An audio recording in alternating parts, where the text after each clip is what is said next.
अस्सलाम वालेकुम dear learners, how are you all? Hope you are doing well. So आज की वीडियो है कराची यूनिवर्सिटी के एडमिशन 2024 के हवाले से। आप लोगों के काफ़ी सारे क्वेश्चंस हैं, काफ़ी सारी कन्फ्यूजन है और ख़ास तौर पे उन स्टूडेंट्स को जिन्होंने अभी ADA, ADC या ADS के पेपर्स दिए हैं, उनके काफ़ी सारे सवाल हैं एडमिशन को लेके कि क्या हमारा एडमिशन होगा, क्या हम इसमें अप्लाई करें, क्या हमारा एडमिशन बिना रिजल्ट आए हो सकता है। तो मैं बहुत दफ़ा बता चुकी हूँ इस अपनी वीडियोस में भी, अपने पेजेस पे भी, अपने व्हाट्सएप ग्रुप्स पे भी हज़ारों बार बताया है कि बिना रिजल्ट के आपका एडमिशन नहीं हो सकता, लेकिन आप लोगों को पता नहीं क्यों समझ में नहीं आ रही।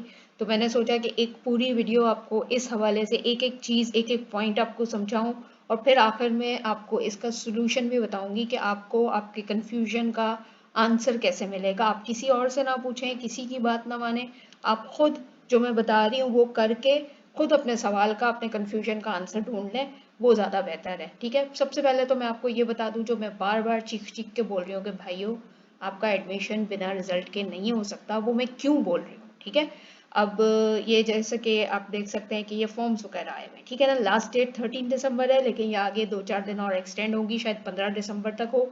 अब जो जिन्होंने 2 साल का प्रोग्राम किया हुआ है, BA BS BCom 2 साल वाला, या ADA ADS ADCom ADC 2 साल वाला किया है, तो वो अब थर्ड ईयर वाले में एडमिशन लेंगे। ठीक है, फर्स्ट ईयर वाले में सिर्फ इंटरमीडिएट वाले एडमिशन लेते हैं, और BS थर्ड ईयर में जिन्होंने 2 साल का BA BEd कोई सा भी प्रोग्राम 2 साल वाला किया हुआ है, वो थर्ड ईयर में अप्लाई करते हैं। ठीक है, ये मेरिट बेस्ड मॉर्निंग शिफ्ट के एडमिशन्स हैं।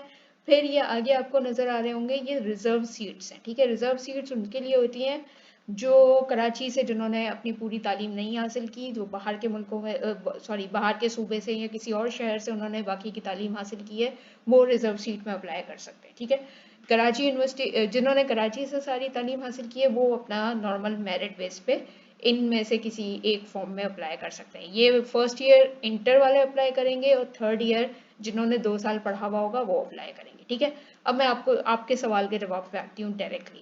अब आप देख सकते हैं, ये जब आप फॉर्म खोलेंगे तो इसमें आपके पास सारी डिटेल्स आएंगी कि आपको कौन कौन से ये डिपार्टमेंट यानी सब्जेक्ट फील्ड मिल रही हैं थर्ड ईयर के बेस पे, और कौन कौन सी आपको फर्स्ट ईयर के बेस पे मिल रही है। ये पूरा एडवर्टाइजमेंट मैंने आपको पिछली वीडियो में समझाया था। ये पूरा तरीक़ेकार है कि एडमिशन कैसे होगा, किस तरह से फॉर्म फिल करना है, क्या क्या कैसे कैसे डालना है, इसके लिए भी बिल्कुल एक अलग वीडियो मैंने बनाई हुई है, इसी चैनल पे है, उसका लिंक मैं डाल दूंगी। अब ये नीचे है एलिजिबिलिटी क्राइटेरिया, यानी कि आपने किस फील्ड में किस बेसिस पे अप्लाई करना है। ठीक है, ये भी मैं पहले पिछली वीडियो में समझा चुकी हूँ, लेकिन फिर भी अभी मैं आप लोगों को ज़रा और सही से समझाती हूँ। जो बात मैं आप लोगों को बता रही हूँ कि आपका एडमिशन क्यों नहीं हो सकता। ठीक है, अब जैसे कि आप देख सकते हैं, हर सब्जेक्ट या हर फील्ड दी हुई है। ठीक है, उसमें एडमिशन का ये क्लास दिया हुआ है कि इस क्लास में एडमिशन होगा, ये सीट नंबर है, ये इतनी सीट्स मौजूद हैं, और ये इसका एलिजिबिलिटी क्राइटेरिया है। ठीक है, कि अगर आपने BA 2 साल वाला जनरल हिस्ट्री में किया हुआ है तो आपको जनरल हिस्ट्री थर्ड ईयर में एडमिशन मिल जाएगा। या अगर आपने कोई सा भी ग्रेजुएशन यानी BA BCom BS कोई सा भी ग्रेजुएशन किसी भी डिसिप्लिन में किया हुआ है, यानी किसी भी सब्जेक्ट में किया हुआ है, तब भी आप इसके लिए अप्लाई कर सकते हैं। ये होता है एलिजिबिलिटी क्राइटेरिया। ठीक है, इसी तरह बाकी सब्जेक्ट्स के भी हैं। ये इंटरनेशनल रिलेशन का लिखा हुआ है कि BA विद इंटरनेशनल रिलेशन या इकोनॉमिक्स या ये सारे सब्जेक्ट के साथ अगर आपने BA किया हुआ है तब भी आप इसमें एडमिशन ले सकते हैं। 40 सीट्स हैं इनके लिए। फिर दूसरा है, अगर आपने BS किया हुआ है फर्स्ट डिवीजन में और आप इंटरनेशनल रिलेशन में एडमिशन लेना चाहते हैं, तब भी आपकी 15 सीट्स अवेलेबल हैं। अगर आपने BCom किया हुआ है फर्स्ट डिवीजन में, तब भी आपके पास 5 सीट्स अवेलेबल हैं, यानी कि आप तीनों फील्ड में से अगर आपने किसी में भी किया हुआ है बैचलर्स 2 साल वाला, तो वो आप इसके लिए अप्लाई कर सकते हैं। इसी तरह हर सब्जेक्ट के आगे देखें लिखा हुआ है क्या आपने ये किया हुआ है, आपने वो किया हुआ है। अच्छा, ये तो सब्जेक्ट्स लिखे हुए। ठीक है, अब कहीं कहीं पे आता है कि आपका परसेंटेज लिखी हुई होती है। ठीक है, जैसे ये है, ये देखें, कहीं कहीं पे परसेंटेज लिखी हुई होती है, हर जगह पे नहीं लिखी हुई। थर्ड ईयर वालों को इतना चांस दिया हुआ है, लेकिन जैसे यहाँ पे लिखी हुई है विथ 45% इन सोशियोलॉजी, यानी सोशियोलॉजी में अगर आपके 45 नंबर्स आए हैं, 45% यानी दोनों पार्ट्स के मिला के अगर 45% आपके मार्क्स आए हैं, तब भी आप अप्लाई कर सकते हैं। अगर आपने बीए फर्स्ट डिवीजन के साथ सोशियोलॉजी में किया है तब भी अप्लाई कर सकते हैं। बीए फर्स्ट डिवीजन के साथ इन सब सब्जेक्ट में किया है तब भी अप्लाई कर सकते हैं सोशियोलॉजी में। बीए विथ 45 मार्क्स किए हैं तब भी कर सकते हैं। बीए विथ दिस सब्जेक्ट किया है तब भी कर सकते हैं। यानी ये सारी एलिजिबिलिटी है, यानी ये इनमें से अगर कोई एक भी आपने किया हुआ है तो आप इसके लिए अप्लाई कर सकते हैं। तो मेरा कहने का ये मतलब है कि जहां जहां परसेंटेज दी हुई है, अगर आप देखें तो परसेंटेज आपकी जब ही बनेगी ना जब आपका पार्ट 2 का रिजल्ट आएगा। पार्ट 1 की परसेंटेज कभी नहीं बनती है, क्लास 9th की परसेंटेज कभी नहीं बनी होगी जब तक आपका मैट्रिक का रिजल्ट नहीं आता। 9th और मैट्रिक की मिला के परसेंटेज बनती है, ठीक है। तो आप जो लोग कह रहे हैं कि हम पार्ट 1 के रिजल्ट पे अगर अप्लाई कर लें, एडमिशन ले लें तो क्या हमारा हो जाएगा? बेटा अगर आपका पार्ट 1 में फॉर एग्जांपल आपकी परसेंटेज आई है, कह लो 60% आई है, ठीक है। परसेंटेज बनती नहीं है वैसे, लेकिन अगर आप उसको प्लस करें और अपना फॉर्मूला लगा के परसेंटेज खुद निकालना चाहें तो समझ लें कि आपकी पार्ट 1 में 60% है, ठीक है। अब पार्ट 2 का रिजल्ट नहीं आया, आप 60% पे इस फील्ड में अप्लाई कर लेते हो कि हाँ भाई इसमें तो 50% रिक्वायर्ड है, मेरे तो आराम से 60% आए, या अगर इसमें 45% रिक्वायर्ड है तो मेरे तो 60 आए पार्ट 1 में, तो मेरा तो आराम से एडमिशन हो जाएगा, ठीक है। अगर आप अप्लाई कर लेते हो, बिल फर्ज पार्ट 2 का रिजल्ट आ जाता है, बिल फर्ज फॉर एग्जांपल के आ जाता है अगले 15-20 दिन में, एक महीने के अंदर। वैसे तो पॉसिबल नहीं है क्योंकि पेपर्स ही चेक नहीं हुए, लेकिन एक इमेजिन कर लेते हैं कि आ जाता है रिजल्ट, और पार्ट 2 में आपके जो मार्क्स बने हैं उसके हिसाब से आपकी परसेंटेज क्या बन रही है। समझ लें आपकी परसेंटेज बड़ी मुश्किल से कोई 45% बन रही है, ठीक है। अब पार्ट 2 में 45 बन रही है और पार्ट 1 में आपकी 60 है। 60 और 45 को प्लस करेंगे तो 105 हो जाएगी। उसको जब 2 से डिवाइड करेंगे, क्योंकि हमें एवरेज निकालनी है, परसेंटेज 2 साल की मिला के 2 से डिवाइड होती है तब जाके एवरेज निकलती है, एक्चुअल परसेंटेज निकलती है। जब हम उसको 2 से डिवाइड करेंगे तो वो तकरीबन कोई 51 बनेगी, ठीक है ना। तो आप 50 मेरे ख्याल से बनेगी, आई गेस सो। तो अगर आप 50% अगर आपकी बन भी जाती है, और बिल फर्ज के आपके यहाँ पे देखें 45 है वैसे तो, अगर 45 में नहीं होता, ठीक है, अगर आपका इसमें नाम नहीं आता क्योंकि सीट्स बहुत कम है, और ये देखें लोग बहुत ज़्यादा हैं, BA first division in subjects वाले, बीए 45 विद सोशियोलॉजी वाले, तो और क्या पता आपकी 45% सोशियोलॉजी में ना बने, पार्ट 1 और पार्ट 2 के नंबर्स मिला के शायद वो 45% ना बने, तो कैसे होगा आपका एडमिशन? ठीक है, ये मैं आपको एक जनरल एक कैलकुलेशन बता रही हूँ, हिसाब किताब बता रही हूँ, अगर रिजल्ट आ गया। अब पहली बात तो रिजल्ट बना ही नहीं है, पेपर्स चेक ही नहीं हुए हैं, मेरी इत्तलात के मुताबिक पेपर्स चेक होना शुरू ही नहीं हुए, ठीक है, एक बात। दूसरी बात ये कि अगर आपको कोई भी कंफ्यूजन है कि मिस हम पार्ट 1 के हिसाब से पेपर एडमिशन ले लेते हैं, हमने कराची यूनिवर्सिटी जाके भी पूछा है, उन्होंने भी हमें यही कहा है कि बिल्कुल एडमिशन ले लें, हो जाएगा ये वो। तो एक बात बताएं मुझे, जिनके जेब में पैसे आ रहे हो वो आपको मना करेंगे कि नहीं नहीं मुझे पैसे नहीं चाहिए प्लीज मत दें? ऐसा कोई कहेगा?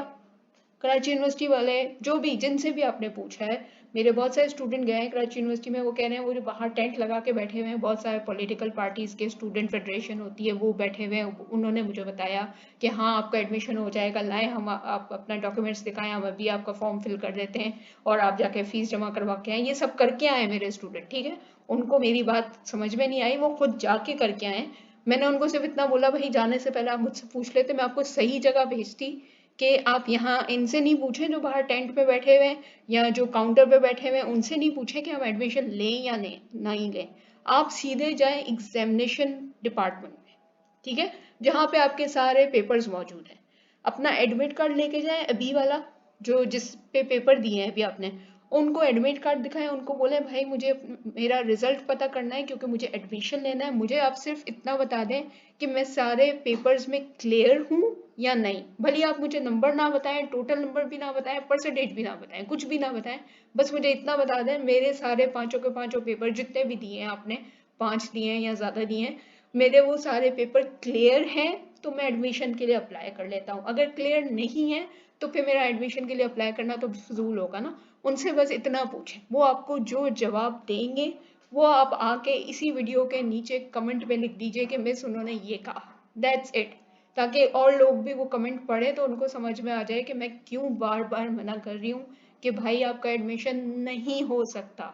ठीक है, अब एडमिशन नहीं हो सकता तो पहले तो ये काम कर लीजिएगा। ठीक है, अब जो लोग कह रहे हैं मिस हमारा तो साल ज़ाया हो जाएगा, हम क्या करेंगे, हम एक साल बैठ के क्या करेंगे अगर अभी एडमिशन नहीं होगा, तो फिर अगले साल कराची यूनिवर्सिटी के यही दिसंबर नवंबर दिसंबर में एडमिशन आएंगे, फिर हम उसमें अप्लाई करेंगे तो हमारा तो 2024 पूरा का पूरा ज़ाया हो जाएगा। बेटा एक बात बोलूं मैं आपको, ज़ाया वो चीज़ होती है जो आपकी मिल्कियत होती है, जो आपने खरीदी हुई होती है। अगर आप कहें कि मेरे पैसे ज़ाया होंगे तो वो बात समझ में आती है, क्योंकि पैसे आपकी मिल्कियत है। इसमें एप्लीकेशन फॉर्म जो एडमिशन फॉर्म आप फिल करेंगे इसके साथ 3,500 रुपये जाएंगे। ठीक है, अगर आप एडमिशन फॉर्म फिल कर देते हैं 3,500 रुपये दे देते हैं, तो उसके बाद अगर आपका एडमिशन नहीं होता, किसी भी वजह से आपका नाम नहीं आता, तो आपको वो 3,500 रुपये वापस नहीं मिलेंगे, यानी कि वो ज़ाया हो जाएंगे। ठीक है, तो ज़ाया वो चीज़ होती है जो आपकी खरीदी हुई हो या आपकी मिल्कियत में हो। वक्त आपका नहीं है, आपकी मिल्कियत नहीं है। साल आपका नहीं है, आपने खरीदा हुआ नहीं है, वो आपकी मिल्कियत नहीं है। वक्त का मालिक सिर्फ अल्लाह है। ठीक है, और अल्लाह ने ये वक्त हमें इस दुनिया में रहने के लिए सिर्फ अमानतन दिया है कि ये इस वक्त को सही इस्तेमाल करो, इसलिए दिया अल्लाह ने। ठीक है, अब वो हम पे डिपेंड करता है कि हम इस वक्त को कितना सही इस्तेमाल करते हैं और कितना ज़ाया करते हैं। तो उसकी बाज पुर्स होगी हमसे जब हम वापस अल्लाह के पास जाएंगे, तो अल्लाह ने पूछना है बेटा मैंने तुम्हें इतना टाइम दिया था, इसमें तुमने क्या क्या किया। ठीक है, वो बाज पुर्स ज़रूर होगी। तो अगर आपको ये टाइम अल्लाह दे रहा है, किसी भी वजह से अगर आपका एडमिशन इस वक्त नहीं हो रहा, तो इसको अल्लाह की मसलिहत समझें, अल्लाह की मर्जी समझें कि अल्लाह आपको शायद किसी वजह से ये टाइम दे रहा है। शायद इस टाइम पे आप इससे बेहतर कुछ और कर सकते हैं। तालीम सिर्फ कॉलेज यूनिवर्सिटी में दाखिला लेकर नहीं ली जाती। तालीम का मतलब है सीखना, जो आप घर बैठ के भी सीख सकते हैं, जो आप किसी भी राह चलते बंदे से सीख सकते हैं, जो आप किसी भी छोटे नन्हे मुन्ने बच्चे से भी सीख सकते हैं जो अपना चुप करके खेल रहा होगा। ठीक है, तालीम का मतलब होता है सीखना, कुछ भी नया सीखना। तो अब आप इस टाइम को किस तरह अवेल करते हैं, किस तरह इसको अपने लिए फायदेमंद बनाते हैं, ये डिपेंड करता है आप पे। कुछ भी ज़ाया नहीं होता, ये मेरा मेरा अल्लाह पे यकीन है, और मैं आपको इस बात की गारंटी देती हूँ कि आपका वक्त ज़ाया नहीं होगा अगर आप खुद उसको ज़ाया ना करें। ठीक है, अब ये चीज़ मैं आप पे छोड़ती हूँ। आप चाहें तो मैंने जो आपको तरीका बताया, आप जाएं अपना एडमिट कार्ड लेके जाएं, एग्जामिनेशन डिपार्टमेंट में जाएं, जाके वहाँ पूछें उनसे कि भाई मुझे अपना एडमिशन लेना है Karachi university BS third year में। मैंने अभी ADA पार्ट 2 के पेपर दिए हैं, या ADS के पेपर दिए हैं, या ADC के पेपर दिए हैं। प्लीज़ मुझे इस एडमिट कार्ड के नंबर पर बता देंगे मेरा रिजल्ट क्या है। ठीक है, उसके बाद वो जो भी जवाब देते हैं वो यहाँ मुझे बता दीजिएगा कमेंट में, और उसके बाद फिर आपको जो सही लगे वो कीजिएगा। चाहे तो आप अप्लाई कर लीजिए और अपने 3,500 रुपये इसमें लगा दीजिए, ज़ाया हो या जो भी हो वो फिर आपका, आपके नसीब, आपकी किस्मत। और अगर आपका एडमिशन लेने का दिल ना करे और बात समझ में आ जाए, तो फिर आपने इस टाइम को किस तरह अवेल करना है, इस टाइम को किस तरह अपने लिए मुफीद बनाना है, वो आपका फैसला। आप अच्छे खासे बड़े समझदार बच्चे हो चुके हैं, 20 साल की उम्र के हो गए हैं। अब आपको अपना सही बुरा सब पता है, अच्छा बुरा सब पता है। ठीक है ना, किसी और से पूछने की ज़रूरत नहीं है। आपका फ्यूचर, आपकी ज़िंदगी, आप अपना फैसला बहुत अच्छे से कर सकते हैं। एंड आई एम श्योर कि इस सब के बाद आपके काफ़ी हद तक कन्फ्यूजन दूर हो चुकी होगी। ये वीडियो बनाने का मकसद सिर्फ यही था कि आपके इस सवाल का मैं जवाब दे सकूं, वरना तो मैंने इससे पहले एडमिशन से रिलेटेड हर वीडियो बनाई हुई है, फॉर्म फिल करने की भी वीडियो बनाई हुई है, और ये सारे जो ये एलिजिबिलिटी क्राइटेरिया और परसेंटेज और ये सब चीज़ें जो हैं, ये मैं इससे पिछली वीडियो में बहुत डिटेल में समझा चुकी हूँ कि किस तरह से आपने एडमिशन से पहले अपने जो डिपार्टमेंट सिलेक्ट करने हैं वो किस तरह से करने हैं, क्या क्या चीज़ें देखनी है। एलिजिबिलिटी क्राइटेरिया देखना है, फिर यहाँ पे परसेंटेज देखनी है, फिर आगे क्या देखना है, फिर ये फीस है, आपकी फीस का हिसाब किताब भी मैंने उसमें बताया था कि आपकी फीस इस बार इस साल बढ़ी है, तो ये फीस का सिस्टम है, ये भी देख सकते हैं। चाहे तो वो पिछली वीडियो देख लीजिए, जैसा आपको समझ में आए, फैसला आपका है, आप कीजिए। और अगर कोई भी कंफ्यूजन है तो मुझे व्हाट्सएप पे, मेरा व्हाट्सएप कम्युनिटी ग्रुप है, उसको ज्वाइन कर लीजिए, वहाँ पे जाके मुझसे पूछ सकते हैं। मैं इससे ज़्यादा और डिटेल में नहीं समझा सकती, मैं बार बार एक ही बात बोल चुकी हूँ कि ADA, ADS, ADC के अभी तो एडमिशन नहीं हो सकते। एडमिशन कब होंगे? ज़ाहिर है रिजल्ट आने के बाद ही हो सकते हैं। और रिजल्ट आने के बाद फिर आप कहेंगे कि मिस किस यूनिवर्सिटी में एडमिशन ओपन होंगे? बेटा जिसमें भी एडमिशन ओपन होंगे आप ले सकते हैं एडमिशन। ज़रूरी नहीं कि कराची यूनिवर्सिटी कोई आखिरी यूनिवर्सिटी नहीं है इस दुनिया की, दूसरी मजीद यूनिवर्सिटीज़ भी हैं और अल्लामा इकबाल यूनिवर्सिटी के भी एडमिशन मार्च में आते हैं, मार्च अप्रैल में। वर्चुअल यूनिवर्सिटी में भी ऑनलाइन क्लासेस होती हैं, वहाँ पे भी एडमिशन पूरे साल होते रहते हैं। बाकी जिन यूनिवर्सिटीज़ के एडमिशन आएंगे मैं आपको बताती रहूँगी, अपने चैनल पे भी, अपने पेजेस पे भी, अपने व्हाट्सएप ग्रुप पे भी, हर जगह मैं बहुत कुछ बता रही होती हूँ। तो अगर आपको इन्फॉर्मेशन लेनी है तो मेरा व्हाट्सएप ग्रुप ज्वाइन कर लीजिए, जहाँ हर इन्फॉर्मेशन मिलती रहती है। एंड नेक्स्ट वीडियो के साथ मिलती हूँ। अपना ख्याल रखिएगा। अल्लाह हाफिज़।